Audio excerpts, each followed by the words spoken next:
Hydrogen is not a gas of the future the way some people imagine. It's actually a gas of today. Canada produces 3 million tons of hydrogen every year. The US produces 9 million tons, globally 45 million tons. So we actually know how to produce it, distribute it, and use it today. The reason the public generally doesn't know that is because there haven't been any accidents. Can you imagine if there was an accident, it'd be in the news? We're talking about using it in a new way, which is as an energy carrier. So hydrogen has electrons in it. You can actually use that hydrogen in an internal combustion engine, burn it, make power, or you can run it into a fuel cell, which is a way of taking the electrons in hydrogen and making electricity through a fuel cell in an extremely efficient way. Think about it as a battery. A battery has all the technology, the chemicals inside it, the chemistry. It reacts and makes electricity. A fuel cell has its chemistry on the outside, so in the form of hydrogen or natural gas. When it goes into the fuel cell, it's electrochemically converted into a stream of electricity. So think of a fuel cell as a type of a battery, and then wherever you can use a battery, you can use a fuel cell. And those uses could be powering a cell phone for a micro fuel cell, powering a laptop, like a laptop battery, powering a stationary fuel cell producing kilowatts of power, powering a bus or a car, 100% electric car or bus, or a stationary power plant up to a megawatt of power. That can all be done with hydrogen and fuel cell technology.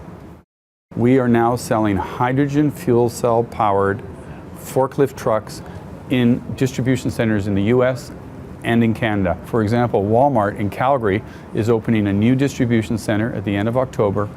All of the forklifts in that new distribution center will be hydrogen fuel cell powered. They're using them in the US, Whole Foods, Coca-Cola. So there's an application selling today. Another one is backup power systems for telecom towers. When Katrina hit in New Orleans, the hurricane, the power went out. The battery backup systems for telecom towers came on and they worked fine, but the power didn't come back on for hours and for days. So the battery systems failed. They were without emergency cell phone communication. So what they have done now is they're starting to use fuel cell powered backup power systems, because with a cylinder of hydrogen, those can run for hours, days, and weeks. So you eliminate that problem of long run time for backup power. That's selling today. In Japan, there are more than 4,000 homes that are powered by stationary fuel cell systems. In British Columbia, we have a fleet of 20 fuel cell electric buses running on hydrogen. That's the largest fleet in the world. What's great about a fleet of buses is you don't need widespread hydrogen refueling infrastructure because they all come back to a central point. So there's a lot of interesting stuff happening. One of the challenges is to get the cost per kilowatt of electricity produced by a fuel cell down. So cost reduction is one of the technical challenges.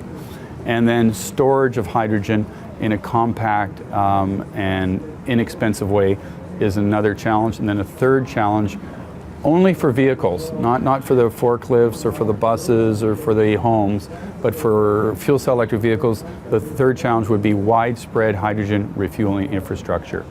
The fuel cell developers like Hydrogenics in Ontario or Ballard in BC are investing heavily on bringing the cost of those fuel cells down, either through innovative material sciences or special membranes, or reducing the platinum catalyst that is used in a fuel cell. Those are three ways they're working to reduce the cost. And that is actually making significant progress. In terms of the hydrogen storage, well, we have companies like Cleantech in Calgary that are developing very compact, high-pressure storage tanks which allow you to store hydrogen either on a forklift or in a stationary power application or on a bus or car in a very compact, low-cost way.